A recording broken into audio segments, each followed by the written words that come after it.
Masih digosok. Yang ini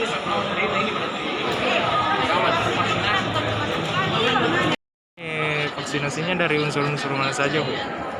Hari ini untuk hari Sabtu tanggal 6 Februari 2021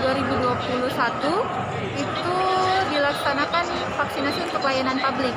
Layanan publik itu seperti OPD-OPD terkait yang melayani masyarakat seperti Dukcapil, kemudian yang turun ke masyarakat juga ada BKKBD, ada juga BNPB, Damkar, Satpol PP, kemudian untuk yang dari anggota DPR dan sekwannya, kemudian ada juga dari wartawan, kemudian ada dari bank-bank, ya dari bank, kemudian ada juga dari koperasi, kemudian ada dari toko-toko agama,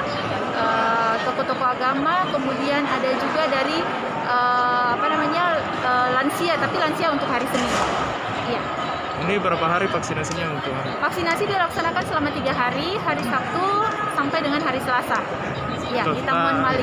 Total keseluruhannya yang divaksinasi? Total keseluruhan ada 1.697 tadi. Kemudian pelaksanaan vaksin ini ada terbagi atas 4 tempat. Ya, 4 tempat. Untuk hari ini ada di Taman Mali, kemudian untuk yang ada di Polres, kemudian di Rumah Sakit Fatima dan Rumah Sakit Laki Padada. Untuk hari Senin itu Polres dan ditambah dengan Puskesmas Makale untuk lansia. Ya. Ya. Oke.